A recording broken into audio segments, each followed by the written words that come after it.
करूया आजच्या झिरोवरला। नमस्कार, मी विजय साळवी। मंडळी, महाराष्ट्र विधिमंडळाच्या पावसाळी अधिवेशनाचा आजचा 5वा दिवस। आजच्या दिवसाचं कामकाज गाजलं ते दोन मुद्द्यांमुळे। पहिला होता नसरापूर प्रकरण आणि त्यात आरोपीला झालेली फाशीची शिक्षा, तर दुसरा मुद्दा आहे टीईटीच्या पेपर फुटीचा। 1 मे मंडळी 2026 पुण्यापासून जवळच असलेल्या भोर तालुक्यातल्या नसरापुरात एका 3.5 वर्षांच्या चिमुरडीवर 65 वर्षांचा नराधम भीमराव कांबळेनं केलेल्या लैंगिक अत्याचारानं सारं राज्य हादरलं। त्या नराधमानं अमानुषपणे तिची हत्याही केली। त्या धक्कादायक घटनेला आज 60 दिवस पूर्ण होत असताना या प्रकरणात निकाल आला। मंडळी, पुणे जिल्ह्यातल्या विशेष न्यायालयानं आरोपी भीमराव कांबळेला फाशीची शिक्षा सुनावली आहे। नसरापूर प्रकरणात पोलीस आणि तपास यंत्रणांनी अगदी पहिल्या दिवसापासून अत्यंत चोख काम बजावलं। फास्ट ट्रॅक कोर्टात प्रकरण असल्यानं निकाल लवकर येईल अशी अपेक्षा होती, पण राज्यातल्या फास्ट ट्रॅक कोर्टातील प्रकरणांचा इतिहास लक्षात घेतला तर निकालासंदर्भात जरा धाकधुकही होती। पण नसरापूर प्रकरणानंतर उसळलेला जनआक्रोश आणि त्याशिवाय राजकीय नेत्यांचा रेटा यामुळे निकाल वेळेत लागणार हे निश्चित झालं होतं। हे प्रकरण फास्ट ट्रॅक कोर्टासमोर असल्यानं पुणे ग्रामीण पोलिसांनी अवघ्या 16 दिवसात आरोपपत्र दाखल केलं। त्यानंतर न्यायालयातही वेगवान सुनावणी पार पडली। या खटल्यात 55 पेक्षा जास्त साक्षीदारांची साक्षही नोंदवण्यात आली। सीसीटीव्ही फुटेजसह विविध तांत्रिक पुरावे तपासण्यात आले।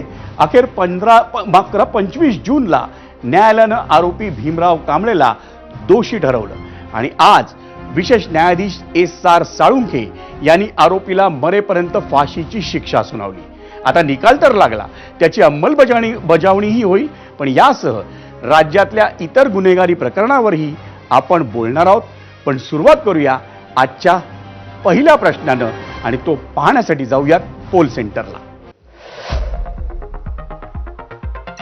आजचा प्रश्न, नसरापूर प्रकरणात आरोपीला फाशीची शिक्षा, निकालानं गुन्हेगारांवर वचक बसेल असं वाटतं का? होय आणि नाही असे दोन पर्याय या प्रश्नावर आम्ही आपल्याला दिलेले आहेत।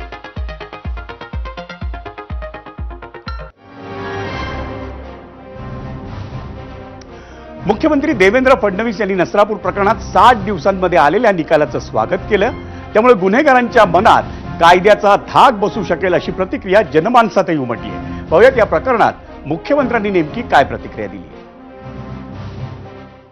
या प्रकरणामध्ये न्यायमूर्ती SR साळुंखे यांचे मी विशेष आभार मानतो की त्यांनी आपल्या सुट्ट्या देखील रद्द केल्या आणि कंटिन्युअस सुनावणी या विषयाची घेतली।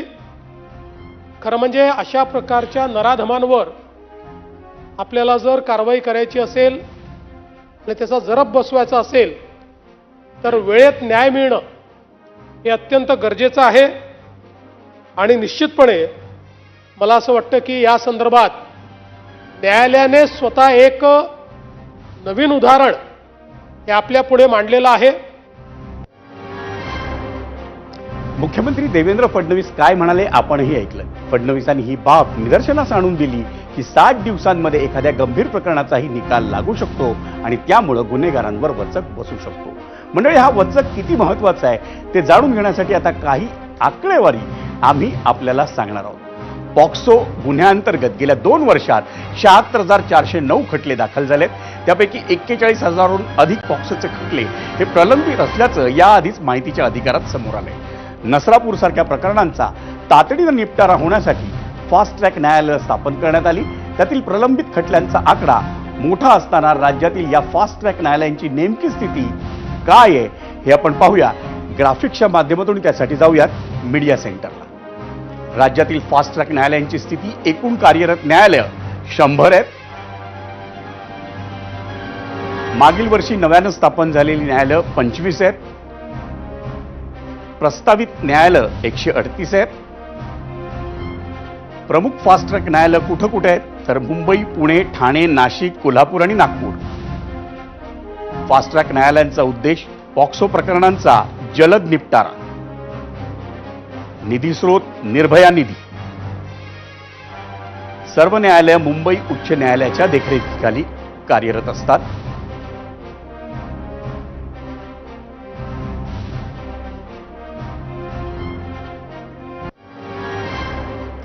मंडळी, नसरापूरकर सारख्या संतापजनक आणि चीड आणणाऱ्या घटना याआधीही राज्यात घडल्या आहेत. त्या कुठे घडल्या हे पण आपण पाहूया ग्राफिक्सच्या माध्यमातून. शिक्षा सुनावली पण फाशी प्रलंबित आहे. लखनवाडी अमरावतीमधलं प्रकरण आहे. 2006 सालचं. 7 वर्षांच्या मुलीवर वारंवार बलात्कार आणि तिची हत्या करण्यात आली होती. या प्रकरणात शंकर खाडे आणि त्याची पत्नी माला खाडेला फाशीची शिक्षा सुनावण्यात आली. सर्वोच्च न्यायालयात शंकर खाडेची फाशीची शिक्षा ही जन्मठेपेत परावर्तित झाली. इंदिरानगर जालना प्रकरण 2012चं 2 वर्षांच्या चिमुकलीवर बलात्कार करून तिची हत्या करण्यात आली. रवी घुमारेला फाशीची शिक्षा सुनावण्यात आली. राष्ट्रपती द्रौपदी मुर्मू यांनी डिसेंबर 2025 मध्ये त्याची दयेची याचिका फेटाळली. लोणी मावळा अहिल्यानगरचं प्रकरण 2014चं. शाळकरी मुलीवर तिघांचा सामूहिक बलात्कार आणि त्यानंतर तिची हत्या.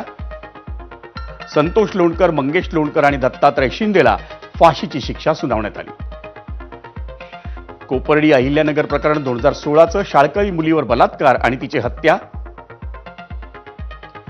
जितेंद्र शिंदे, संतोष भवाळ आणि नितीन भैलुमेला फाशीची शिक्षा सुनावण्यात आली. जितेंद्र शिंदेची येरवडा कारागृहात आत्महत्या त्यानं केली. 2.5 वर्षांच्या मुलीवर बलात्कार हे प्रकरण आहे. वेल्हेमधलं पुण्यातलं प्रकरण 2022चं. संजय काटकरला फाशीची शिक्षा सुनावण्यात आली.